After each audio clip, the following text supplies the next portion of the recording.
Hello everyone, welcome to HP exams master. स्वागत है आपका इंडियन पॉलिटी की एक और नई प्रैक्टिस वीडियो में। This is part 6। ऑलरेडी इसमें 5 लेक्चर्स हो चुके हैं। अगर आपने वो नहीं देखे हैं तो आप प्लेलिस्ट में जाके उन्हें जरूर चेक कर सकते हैं। आज का टॉपिक जो हमारे पास रहने वाला है वो है इंडियन सिटीजनशिप, और इस लेक्चर की पीडीएफ और क्विजेज आपको जो है हमारे टेलीग्राम चैनल पे मिल जाएंगे। आप वो भी ज्वाइन कर सकते हैं, लिंक आपको डिस्क्रिप्शन बॉक्स या फिर पिन कमेंट में मिल जाएगा। तो पहला क्वेश्चन आपके सामने ये रहा, Indian citizenship at the commencement of constitution is dealt under which article. जब हमारी इंडियन कॉन्स्टिट्यूशन की शुरुआत हुई उस समय जो नागरिकता के हमारे पास आर्टिकल्स थे वो कौन कौन से थे? 1 से 4, 5 से 11, 12 से 35 या फिर 36 से 51। तो पिछली बार हमने पढ़ा था जैसे कि हमारे जो पार्ट 1 था वो क्या था, 1 से लेकर 4 तक, जो कि हमारे यूनियन एंड टेरिटरीज के बारे में बात करता है। उसी के साथ जो हमारा पार्ट 2 है उसमें क्या दे रखा है, हमारे पास सिटीजनशिप के जितने भी आर्टिकल है वो दे रखे हैं, जो कि कहाँ से कहाँ तक है, आर्टिकल नंबर 5 से लेकर 11 तक हमारे पास एग्जिस्ट करते हैं। तो इसका राइट आंसर क्या होगा? Option number B, 5 to 11। और 12 से 35 तो हमें पता ही है ये क्या है, ये पार्ट 3 है, जो कि किससे डील करता है, फंडामेंटल राइट से, मौलिक अधिकारों से। और आर्टिकल नंबर 36 से 51 ये क्या है हमारे पास, पार्ट नंबर 4, जिसे हम क्या कहते हैं, जिसे हम कहते हैं DPSP, directive principles of state policy. Next है हमारे पास question number 2, which article deals with citizenship by domicile. निवास के आधार पर नागरिकता किस अनुच्छेद में है? 5, 6, 7 या फिर 8। तो इसका सही उत्तर जो होगा वो होगा हमारे पास आर्टिकल नंबर 5। तो सिटीजनशिप बाय डोमिसाइल क्या होता है, एक बार मैं आपको बता देता हूँ। जो हमारा पार्ट 2 है ना, वो डील करता है at citizenship at time of commencement of constitution, कि जब 26 जनवरी 1950 थी उस समय किस किस पर्सन को भारतीय नागरिक माना जाए या ना माना जाए, उसके बारे में डील करता है। उसके बाद के जितने भी प्रोविजन है ना, कि इस समय के बाद में जो भी लोगों की नागरिकता है उसके बारे में जो डिसाइड करता है वो सिटीजनशिप एक्ट डिसाइड करता है। सिटीजनशिप एक्ट ये कब आया था? 1955 में आया था। ठीक, बाकी जितने भी रूल्स देखे हैं वो सारे किस में लिखे हुए हैं, सिटीजनशिप एक्ट 1955 में लिखे हुए हैं। जब हमारा कॉन्स्टिट्यूशन लागू हुआ वो सारे किस में लिखे हुए हैं, पार्ट 2 में लिखे हुए हैं। अब हमारे पास यहाँ पे कितने आर्टिकल हैं, एक तो आर्टिकल 5 है, 6 है, 7, 8, 9, 10 और 11। तो हमारे पास कुल मिलाकर इतने आर्टिकल हैं। तो जो हमारा आर्टिकल नंबर 5 है वो क्या बोलता है? वो ये बोलता है सिटीजनशिप बाय डोमिसाइल। ये बोलता है कि कौन कौन लोग उस समय जब संविधान लागू हुआ था तो हमारे क्या होंगे, नागरिक होंगे। एक, या तो उनका बर्थ कहाँ हुआ हो, इंडिया में हुआ हो, या फिर उनके पेरेंट्स में से कोई ऐसा हो जिसका बर्थ इंडिया में हुआ हो, या फिर वो लगभग पिछले 5 साल से कहाँ रह रहे हो, इंडिया में रह रहे हो। ठीक है, इतनी सी बात है, खुद का जन्म या फिर पेरेंट्स का जन्म यहाँ हुआ हो या फिर 5 साल से इंडिया में रह रहे हो, वो भारतीय नागरिक होंगे। आर्टिकल नंबर 6 क्या बोलता है? आर्टिकल नंबर 6 बोलता है अगर कोई व्यक्ति एक कट ऑफ डेट से पहले पाकिस्तान से इंडिया आ गया है तो उसको क्या मान लेंगे हम, उसको मान लेंगे हम भारतीय नागरिक। ठीक। आर्टिकल नंबर 7, ऐसा व्यक्ति जो पहले इंडिया से कहाँ गया, पाकिस्तान गया, बट बाद में फिर वापस आ गया कहाँ, इंडिया में, उसके बारे में बात करता है। ठीक। फिर जो 8 है वो बात करता है कि अगर कोई इंडियन ओरिजिन का व्यक्ति, ठीक है, उसकी जड़ें जो है वो कहाँ से जुड़ी हुई हैं, इंडिया से जुड़ी हुई हैं, बट वो कहाँ रह रहा है, अभी किसी फॉरेन कंट्री में रह रहा है, उसके बारे में बात करेगा। फिर आर्टिकल नंबर 9 है, आर्टिकल नंबर 9 क्या बोलता है? आर्टिकल नंबर 9 बोलता है कि अगर कोई व्यक्ति अपनी मर्जी से अपना जो नागरिकता है वो छोड़ देता है, ठीक है, मैंने खुद से जो है अपनी नागरिकता छोड़ दी, तो ऑटोमेटिकली क्या हो जाएगा, मान लो मैंने किसी और देश की नागरिकता ले ली तो ऑटोमेटिकली जो मेरी इंडियन सिटीजनशिप है वो क्या हो जाएगी, टर्मिनेट हो जाएगी, खत्म हो जाएगी। ये बात बोलता है। फिर आर्टिकल नंबर 10 बोलता है कि अगर किसी को एक बार सिटीजनशिप मिल गई तो वो कंटिन्यू होगी, ऐसा नहीं है कि उसे कोई रिन्यू करवानी पड़ेगी। ठीक है, तो वो कंटिन्यू रहेगी। ठीक, बट इसमें जो एक प्रोविजो है कि ये सब्जेक्ट टू पार्लियामेंट्स रूल रहेगा, कि पार्लियामेंट उसको एक्ट बना के चेंज भी कर सकती है। फिर हमारे पास जो लास्ट है वो इन सबको जो है ओवर पावर कर देता है। ठीक है, आर्टिकल नंबर 11 क्या बोलता है कि जो भी सिटीजनशिप से रिलेटेड जितनी भी पावर्स हैं वो किसके पास रहेंगी, पार्लियामेंट के पास रहेंगी। पार्लियामेंट डिसाइड करेगा कि आगे क्या करना है। ठीक, तो ये हमारे पास इतना सा पार्ट है, अगर आप जनरली इतना सा याद रखेंगे तो आपको जो है इसमें काफी हेल्प मिल सकती है।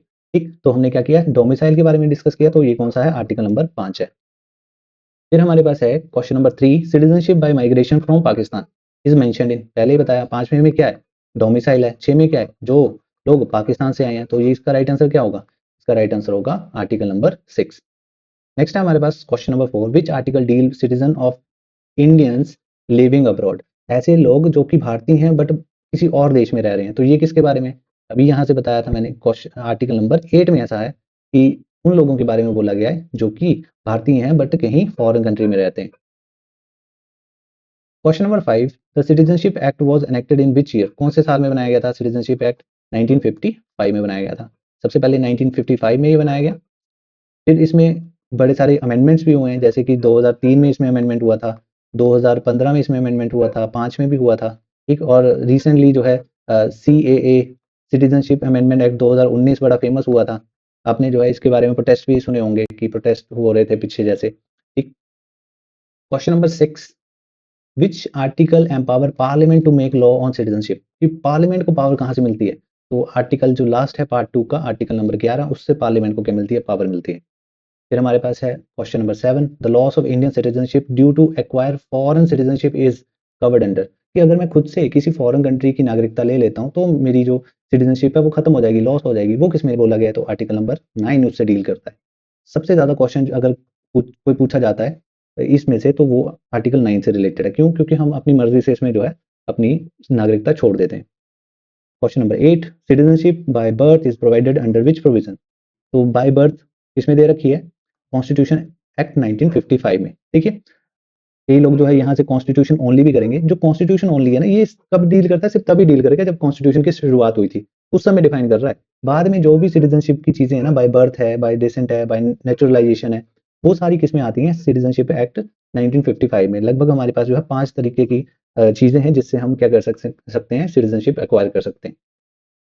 क्वेश्चन नंबर 9 क्या बोलता है? Which of the following is not a method of acquiring citizenship, इनमें से कौन सा नागरिकता प्राप्त करने का तरीका नहीं है? तो पहला है बाय बर्थ, अगर आपका जन्म इंडिया में हुआ है, इंडियन टेरिटरी में हुआ है, तो आपको बाय बर्थ क्या मिल जाएगी? इंडियन सिटीजनशिप मिल जाएगी। बाय डिसेंट, डिसेंट का होता है वंश, अगर मदर फादर में से कोई एक भी इंडियन सिटीजन है तो उस व्यक्ति को जो है सिटीजनशिप मिल सकती है, उनका जो भी वंशज है। बाय नॉमिनेशन, नॉमिनेशन नाम की कोई चीज नहीं होती, ठीक है। नामांकन जो है एक मेथड है जिससे जो हमारे हाउसेज होते हैं, पार्लियामेंट होती है, जैसे राज्यसभा है, वहाँ पे 12 लोग क्या किए जाते हैं? नॉमिनेट किए जाते हैं। तो ये इसका नागरिकता से कोई लेना देना नहीं है। बाय नेचुरलाइजेशन, नेचुरलाइजेशन का मतलब होता है कि कोई लोग जो हैं बड़े ही सालों से रह रहे हैं इंडिया में, जैसे फॉर एग्जांपल 12 साल से रह रहे हैं पिछले, तो गवर्नमेंट क्या करती है? उनको रजिस्टर कर लेती है अंडर नेचुरलाइजेशन, की बड़े सालों से यहाँ पे हैं और इनका जो बिहेवियर है वो अच्छा है, तो इनको क्या कर लिया जाए? इंडियन सिटीजनशिप दे दी जाए। तो 5 में से 3 तो आपने देख लिए। बाय बर्थ होता है हमारे पास, बाय डिसेंट होता है, बाय नेचुरलाइजेशन होता है, इसी तरह बाय रजिस्ट्रेशन भी होता है। जैसे अगर आपने 1 साल रह ली यहाँ पे, तो उसके बाद जो है आप रजिस्ट्रेशन अपील कर सकते हैं कि मुझे जो है यहाँ की सिटीजनशिप दी जाए। और इसी तरह जो है बाय एक्वायरिंग टेरिटरी भी होती है। मान लो हमने इंडिया कोई टेरिटरी एक्वायर कर लेता है, कोई दूसरे देश पे हमला किया और वहाँ उसको जो है अपने अंदर जो है मिला लिया, तो वहाँ के जो सिटीजन होंगे वो भी ऑटोमेटिकली क्या बन जाएंगे? इंडियन सिटीजनशिप उनके पास आ जाएगी। क्वेश्चन नंबर 10 है, which article states that citizenship once acquired shall continue, एक बार जो सिटीजनशिप एक्वायर कर ली, अगर पार्लियामेंट कोई उसमें चेंज नहीं करती है तो वो क्या रहेंगे? कंटिन्यू रहेंगे। ये किसमें लिखा है? आर्टिकल नंबर 10 में लिखा है। Question number 11, OCI status is governed bye, सबसे पहले पता होना चाहिए ओसीआई स्टेटस क्या होता है। इसका मतलब होता है ओवरसीज सिटीजन ऑफ इंडिया, ठीक है। अब इसको समझते हैं कि ओवरसीज सिटीजन ऑफ इंडिया क्या होता है। देखो, मान लो कोई व्यक्ति है, कोई पर्सन है, पहली बात ये क्या होगा? ये मान लो इंडिया में आना चाहता है, तो ये इंडिया आएगा, ठीक है। अब ये इंडिया आना चाहता है तो सबसे पहले क्या अप्लाई करेगा? वीजा अप्लाई करेगा कि मुझे जो है परमिशन दी जाए। अब मान लो किसी को बहुत ही ज्यादा बार आना पड़ता है इंडिया में, शायद कोई काम है या बिजनेस ऐसा है, ठीक। तो वो क्या कर सकते हैं? ओएसआई कार्ड के लिए, ओएसआई नहीं, ओसीआई कार्ड के लिए क्या कर सकते हैं? अप्लाई कर सकते हैं। ये क्या होता है? ओवरसीज सिटीजन ऑफ इंडिया, एक तरह से वीजा फ्री ट्रैवल होता है। तब क्या परमानेंट वीजा हो जाता है एक तरह से, कि आपको बार बार वीजा लेने की जरूरत नहीं है। ये जो प्रपोजल है ये किसमें दिया गया था? सिटीजनशिप एक्ट 1955 में दिया गया था। 1955 वाले एक्ट में नहीं था एक्चुअली, बाद में जब इसमें चेंज हुआ 2003 में, तब इसको इंट्रोड्यूस किया गया और लेटर ऑन 2005 वगैरह में इसमें क्या किए गए? चेंजेस किए गए। अगर आपसे पूछे ये कब इंट्रोड्यूस किया गया था, तो 2003 में इंट्रोड्यूस किया गया था। किसमें है? सिटीजनशिप एक्ट में दे रखा है ओएसआई, ठीक है। शुरुआत में ये सिर्फ कुछ चुनिंदा जो हमारे देश थे, फ्रेंड्स, ठीक है, उनके लिए था, वहाँ के सिटीजन के लिए था। ध्यान में रखेंगे, अगर आपसे कोई पूछता है कि ओवरसीज सिटीजन ऑफ इंडिया क्या इंडियन सिटीजनशिप होती है उनके पास? नहीं, वो सिटीजन किसी और देश के होते हैं, पर उनके पास क्या होता है? वीजा फ्री ट्रैवल का ऑप्शन होता है, परमानेंट वीजा होता है, वो कितनी मर्जी बार इंडिया में आ जा सकते हैं अपनी मर्जी से, और जितने मर्जी टाइम के लिए रह भी सकते हैं। इवन कि उनके पास अपने बैंक खाते खुलवाने का भी आ जाती है पावर। कोई लैंड एक्वायर करनी है वो भी कर सकते हैं, कोई बिजनेस चलाना है वो भी कर सकते हैं। कुछ चीजें नहीं भी कर सकते, जैसे कि कोई गवर्नमेंट जॉब नहीं कर सकते, कोई अगर उन्होंने एमएलए एमपी का इलेक्शन लड़ना है वो भी नहीं, इवन कि वोटिंग राइट भी नहीं होते उनके पास, ठीक। तो थोड़ा सा ध्यान रखेंगे इसके बारे में। Question number 12, which authority has the power to frame laws regarding citizenship. तो मैंने पहले बताया कि जो आर्टिकल 11 है वो किसको पावर करता है, पार्लियामेंट को पावर करता है सिटीजनशिप से रिलेटेड जो भी रूल्स हैं वो बनाने के लिए। Question number 13, citizenship by registration applies mainly to. जो सिटीजनशिप बाय रजिस्ट्रेशन होती है पंजीकरण द्वारा नागरिकता, ये किसको मिलती है, रेफ्यूजीज को नहीं, टूरिस्ट को नहीं, डिप्लोमेट्स को नहीं। तो जो पर्सन ऑफ इंडियन ओरिजिन होते हैं, कभी ना कभी जो है इंडिया से जिनका कोई ना कोई ताल्लुकात होता है, उनको क्या मिल सकती है, बाय रजिस्ट्रेशन इंडियन सिटीजनशिप मिल सकती है। नेक्स्ट है question number 14, article number 7 deals with, अनुच्छेद 7 किससे संबंधित है, migration to Pakistan, return migration from Pakistan, loss of citizenship या फिर डुअल सिटीजनशिप। तो जो आर्टिकल नंबर 5 है वो किसके बारे में बताता है, वो बताता है डोमिसाइल के बारे में। आर्टिकल नंबर 6 वो उन लोगों के बारे में जो पाकिस्तान से आए हैं, और 7 जो पाकिस्तान चले गए थे। तो आर्टिकल नंबर 7 तो migration to Pakistan. Question number 15, dual citizenship is, दोहरी नागरिकता भारत में क्या है, अलाउड है, पार्शियली अलाउड है, नॉट अलाउड है या फिर अलाउड टू एनआरआईज ओनली। तो इसका राइट आंसर क्या होगा, नॉट अलाउड। किसी भी तरह से हमारे यहाँ पे डुअल सिटीजनशिप का कंसेप्ट नहीं है।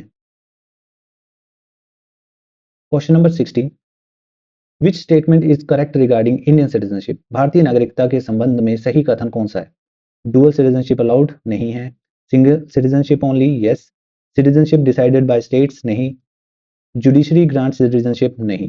तो राइट आंसर क्या होगा, single citizenship only. Article number कौन सा है, ये 9 है। 9 नंबर आर्टिकल जो है ध्यान में रखेंगे। Question number 17, citizenship by decent applies when, कब बाय डिसेंट कब लागू होती है, जब आपके पेरेंट्स जो हैं क्या हो, इंडियन सिटीजन हो। Child born in India, parents in is Indian citizen, child adopt Indian culture, child lives in India. तो राइट आंसर क्या होगा, option number B, parents is Indian citizen. या पहले थे कभी, ठीक है। इसके अलग अलग जो है हमारे पास कट ऑफ डेट्स हैं, जैसे कि 1950 से लेके 1992 तक हमारे पास अलग रूल है, 1992 से लेके 2004 तक जो है अलग रूल है। तो इतना डीप में जाने की जरूरत नहीं है, जस्ट नॉर्मल सा पता होना चाहिए कि डिसेंट का मतलब क्या होता है। Question number 18, which authority accept the declaration of renunciation of Indian citizenship. Renunciation का होता है अपनी मर्जी से छोड़ देना, अपनी मर्जी से छोड़ने की घोषणा कर देना। भारतीय नागरिकता त्यागने की घोषणा को कौन स्वीकार करता है, प्रेसिडेंट ऑफ इंडिया, वो क्यों करेंगे, central government yes, supreme court कोई मतलब नहीं है, स्टेट गवर्नमेंट इनका भी कोई लेना देना नहीं है। तो राइट आंसर क्या होगा, option number B, central government. Question number 19, termination of citizenship can occur bye.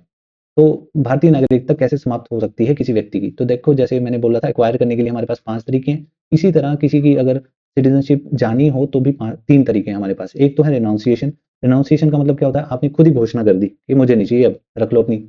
Termination, termination का मतलब होता है कि आपने कुछ किसी और की सिटीजनशिप एक्वायर कर ली, मान लो कनाडा की पीआर हो गए आप, तो ऑटोमेटिकली आपकी इंडिया की सिटीजनशिप क्या हो जाएगी, खत्म हो जाएगी। डेप्रीवेशन, डेप्रीवेशन होता है मान लो फोर्सफुली आपकी जो सिटीजनशिप है वो हटा दी जाए, मान लो आपने कोई फ्रॉड किया है, ठीक। या फिर वॉर कंडीशन है, वॉर कंडीशन में आपने एनिमी कंट्री का साथ दे दिया, वहां पे कोई इन्फॉर्मेशन पास ऑन कर दी, तो वो जो है आपकी इन कंडीशंस में बाय डेप्रीवेशन आपकी सिटीजनशिप क्या की जा सकती है, कैंसिल की जा सकती है। तो ये तीनों मेथड से क्या की जा सकती है, सिटीजनशिप खत्म की जा सकती है। तो इसका राइट आंसर क्या होगा, option number D, all of the above. Next है हमारे पास question number 20, which amendment introduce OCI provisions. तो मैंने आपको पहले बताया सिटीजनशिप अमेंडमेंट एक्ट 2003 में पहली बार क्या आया था, ओसीआई का कंसेप्ट आया था। ओसीआई क्या होते हैं, ओवरसीज सिटीजन ऑफ इंडिया। ये इंडियन सिटीजन नहीं होते हैं बट बिना वीजा के इंडिया में आ जा सकते हैं। Question number 21, which article prevent dual citizenship at commencement. तो डुअल सिटीजनशिप को किस कौन रोकता है, आर्टिकल नंबर 9 रोकता है। नेचुरलाइजेशन रिक्वायर्स, तो नेचुरलाइजेशन क्या मांगता है, देखो प्राकृतिकरण के लिए क्या है, पर्सन बर्थ इन इंडिया, ठीक है, ये तो उसमें आ जाता है, हमारा बाय बर्थ में आ जाता है। रेजिडेंस एंड गुड कैरेक्टर, इसमें देखते हैं कि आप कितने समय से हैं। मान लो आप 12 साल से ऊपर से हैं। इवन की जो हमारा पीछे जैसे वो किया गया था कॉन्स्टिट्यूशन अमेंडमेंट, कॉन्स्टिट्यूशन अमेंडमेंट नहीं, सिटीजनशिप अमेंडमेंट एक्ट 2019, उसमें ये 12 साल से कम कर दी गई थी, 5 साल भी कर दी गई थी कुछ माइनॉरिटीज के लिए, जैसे सिख थे, बुद्ध थे, जो कि पाकिस्तान या फिर बांग्लादेश से आए हैं, तो उनके लिए जो है ये क्राइटेरिया कम भी कर दिया गया था। तो क्या चीज चाहिए होती है, रेजिडेंस एंड गुड करेक्टर चाहिए होता है। Question number 23, which body decide dispute related to citizenship. कोई भी डिस्प्यूट कौन सॉल्व करवाएगा, सुप्रीम कोर्ट सॉल्व करवाएगा। Question number 24, citizenship law in India show, क्या शो करता है, देखो जो सिटीजनशिप से रिलेटेड जितने भी लॉज है ना, वो किससे अंडर है, पार्लियामेंट को एम्पावर करते हैं। तो पार्लियामेंट जो है कहीं ना कहीं क्या दिखाता है, यूनिटरी वाइज दिखाता है कि सेंटर के पास पावर ज्यादा है इसमें। तो राइट आंसर क्या होगा, यूनिटरी वाइज। और स्टेट्स का तो इसमें कोई लेना देना ही नहीं है। Question number 25, which article override provision 5 to 10? 5 to 10 को ओवरराइड क्या कौन कर देता है? इनको चेंज करने की पावर किसके पास दे दी गई है? आर्टिकल नंबर 11 में पार्लियामेंट के पास दे दी गई है। नेक्स्ट है हमारे पास question number 26, citizenship by domicile require temporary residence, permanent intention to reside, employment या फिर प्रॉपर्टी ओनरशिप। तो इसका राइट आंसर क्या होगा? Option number B, permanent intention to reside. Question number 27, which case clarified that citizenship is not a fundamental right? Golaknath case, तो ये तो Berubari case, ये हमने पहले पढ़े हुए हैं, केशवानंदा भारती केस। तो राइट आंसर क्या होगा? State trading Corp case. इसमें क्या है, जो सुप्रीम कोर्ट है उसने क्लियर किया था कि जो सिटीजनशिप है ना, ये एक लीगल राइट है, फंडामेंटल राइट नहीं है। ये चीज बताई गई थी। अगर नॉर्मली भी क्वेश्चन पूछ लेता है कि सिटीजनशिप कैसा राइट है, क्या एक फंडामेंटल राइट है, तो नहीं, आपके आंसर करेंगे कि ये एक लीगल राइट है। नेक्स्ट है हमारे पास question number 28, which method of citizenship can be cancelled by government action? कौन से मेथड को गवर्नमेंट जो है बाय गवर्नमेंट एक्शन, ठीक है, जैसे कि डेप्रीवेशन बताया हुआ था कि जिसमें फोर्सफुली क्या कर दी जाती है, खत्म कर दी जाती है आपकी सिटीजनशिप, वो किस में की जा सकती है? बाय बर्थ में, अगर आपका जन्म हुआ है तो नहीं। जनरली बर्थ में जो है, अगर किसी का जन्म इंडिया में हुआ है तो उसकी सिटीजनशिप कैंसिल नहीं की जा सकती। बाय डिसेंट नहीं, बाय रजिस्ट्रेशन या बाय नेचुरलाइजेशन, दोनों में आपकी जो सिटीजनशिप है कैंसिल की जा सकती है bye government action. But by naturalisation में ज़्यादा जो है प्रेफरेंस दी जाती है इन सब चीज़ों की, कि आपने फ्रॉड तरीके से जो है अपना ज़्यादा टेन्योर दिखा लिया या फिर कोई और चीज़ कर दी, ठीक है, आपका वर्क कंडक्ट अच्छा नहीं था, बट फिर भी आपने जो है कुछ अलग अलग चीज़ों से चीज़ें कर ली। ठीक। Question number 29, article 6 apply to the person who migrated. किसके लिए है आर्टिकल नंबर 6? आर्टिकल नंबर 6 उनके लिए है जो पाकिस्तान से आए हैं, migrated from Pakistan to India, option number B.